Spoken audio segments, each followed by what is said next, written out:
తెలంగాణలో సభ్యత్వ నమోదుపై BJP focus పెట్టింది. బీజేపీ రాష్ట్ర ఇన్ఛార్జ్ అభయ్ పటేల్ నేడు సికింద్రాబాద్, మల్కాజ్గిరి నియోజకవర్గాల్లో పర్యటించనున్నారు. రేపు నల్గొండ, భువనగిరిలో పర్యటిస్తారు. ఈ 15న మెదక్, జహీరాబాద్ పార్టీ నేతలతో అభయ్ పటేల్ సమావేశం కానున్నారు.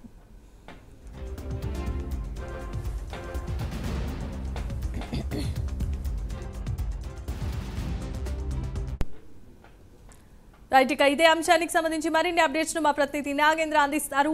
నాగేంద్ర, చెప్పండి.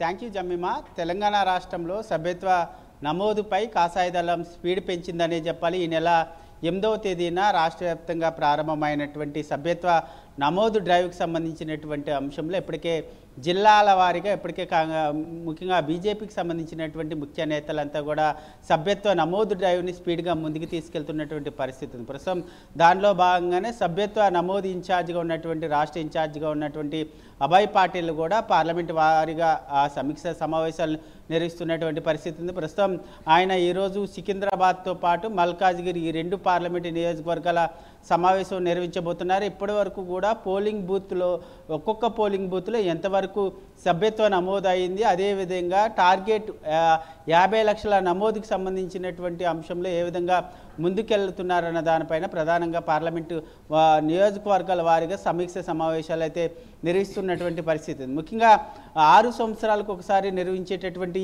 ఈ సభ్యత్వ నమోదుకు సంబంధించినటువంటి అంశంలో గతంలో బీజేపీ పార్టీకి 22 లక్షల సభ్యత్వ నమోదు ఉండేది.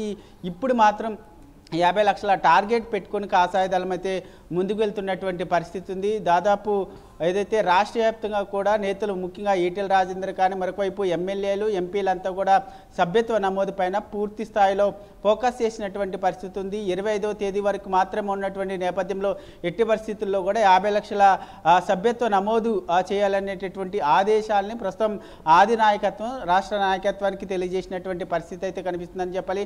మొత్తానికైతే ఒకవైపు పార్లమెంటు నియోజకవర్గంలో పార్లమెంటు ఎన్నికల్లో వచ్చినటువంటి పోలింగ్ పర్సెంటేజ్ని ఈ బీజేపీ సభ్యత్వ నమోదు చేసుకోవాలనేటటువంటి ఆలోచనలు అయితే బీజేపీ రాష్ట్ర నాయకత్వం ఉందని చెప్పాలి. Right, thanks for the updates Nagendra.